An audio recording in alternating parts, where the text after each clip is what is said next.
you scared me. What's that? You want me to talk about Joan Scott and her 1991 article, The Evidence of Experience? Well, okay. I guess I could come up with something. This is Joan Scott. She was born in 1941 and grew up during the second wave of feminism. Her Foucault-inspired work, however, was highly influential during the third wave of feminism. Her work focused on France, gender, and history.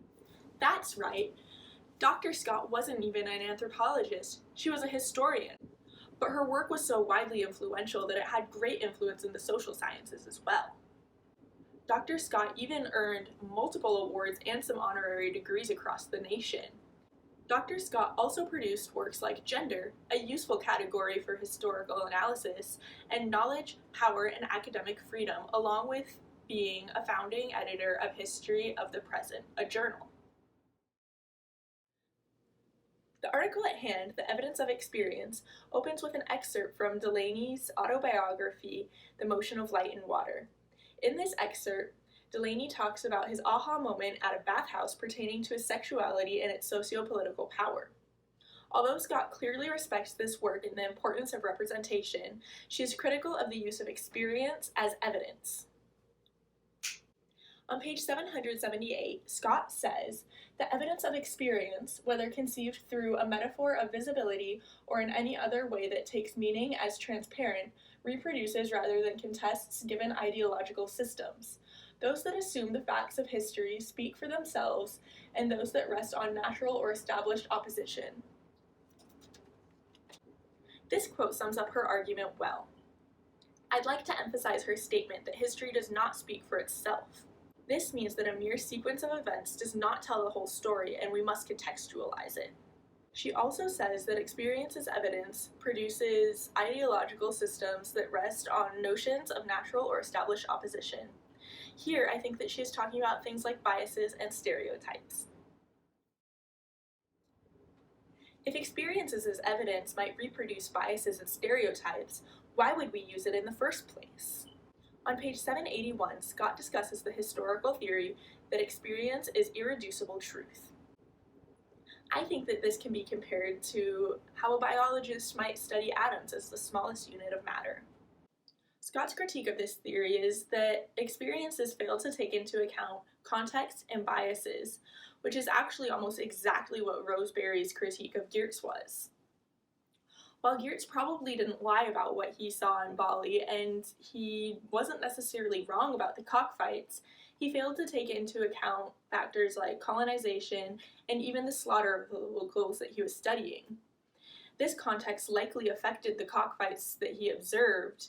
We'll never know because Geertz didn't say anything about it.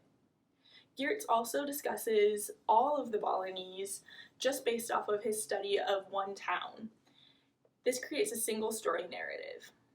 A single story occurs when generalizations are made about a group of people, effectively lumping them all together and assuming that they all have the same experiences and opinions. The evidence of experience also naturalizes identities. This naturalization could be seen as a positive thing in that it could be used to show that gay people were born gay, but for the most part it has negative effects as it assumes that biases and stereotypes have always been around because that's just the way it is. Such biases, naturalization, and stereotypes can create self-fulfilling prophecies and learned identities when imposed on one group by a more powerful one. On page 792, Scott illustrates this point well by quoting Hall as he says, "Black is an identity which had to be learned and could only be learned in a certain moment." In the spirit of the bathhouse example, I want to take a look at a few LGBTQ representatives. By being seen as spearheads or representatives, these individuals are in danger of creating a single story or naturalization process in the eye of the public just by being themselves. Freddie Mercury, originally married to a woman, turned out to be bisexual. It is even rumored that his classic song Bohemian Rhapsody was written about his sexuality. Freddie dressed flamboyantly in outfits such as this, and this. Unfortunately, Freddie later contracted AIDS. This is important to the creation of a single story for the LGBTQ community because at the time, and even now by some, AIDS is considered a gay disease.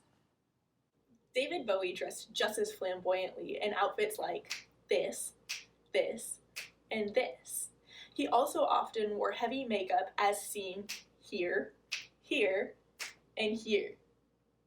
In the 70s, he confirmed himself to be gay, but later married twice, both times to women, and retracted the statement. He did not seem concerned with putting a label on his sexuality, and he also wasn't that big of an advocate for gay rights. It was purely accidental that he became a spearhead. Prince, on the other hand, also dressed in outfits that by then would be considered gay, and sang in a high-pitched voice and paired it with a glamorized persona. Later in life, however, he denounced the LGBTQ community despite being seen as a figurehead. It is unclear whether he was grappling with internalized homophobia or whether our culture had simply imposed naturalized ideas of what it is to be gay on him. Contemporarily, Sam Smith came out as non-binary and said that they were open to dating any gender. Despite identifying, theoretically, further away from male than any other example here, Sam dresses the straightest of all the examples. If such a small, specific sample of singers who have been connected in one way or another to the LGBTQ community is so variable in their appearance, experiences, and beliefs, how could we use any one of them to represent the LGBT community and build our perceptions off of? The point is, we can't, and it's dangerous and reductive to members of minority groups to perceive them in such a way. It's kind of like when people think that Africa is a country. On page 790, Scott says that inclusiveness is achieved by denying that exclusion is inevitable, that difference is established through exclusion, and that the fundamental differences that accompany inequalities of power and position cannot be overcome by persuasion. This can be connected not only to discussion of the LGBTQ community, but also to those of race and gender. Boas would likely agree that for Black women to be included in the canon, we must forget the idea that some group must be the elite, that suggests that others must be pushed to the sidelines, and that we shouldn't try to persuade individuals out of their biases. According to Scott, biases, single stories, and naturalization all work against inclusiveness, and all are encouraged by the use of experiences as evidence. Besides, Scott works to show us in the authority of experience section that our ideas of evidence are highly variable. If you're not sure what she was talking about in this section, let me give you a quick, easy example. Imagine going into a job interview and they ask you about your experience. What do they mean if they ask if you have experience versus what your experiences are? In my opinion, Scott's stance on the evidence of experience and Berger and Luckman's stance on the everyday contrast a bit. Berger and Luckman seem to argue that everyday experiences are the best indicator of culture. The assumption is that most people of the same culture have very similar everyday experiences that can more or less represent one another interchangeably. This idea clearly goes against everything that Scott's saying. Anyways, Scott's solution to the dangers of using experiences as evidence is to simply use experiences to illustrate a point as examples rather than building entire arguments off of them. She actually practices what she preaches in this article. Instead of using Delaney's piece simply as her entire argument, she uses it as an example. On the last page, she also says that historians need to analyze the production of knowledge. What does she mean when she says this? How might that be done? And what do you think anthropologists' positions are in this? Let me know in class.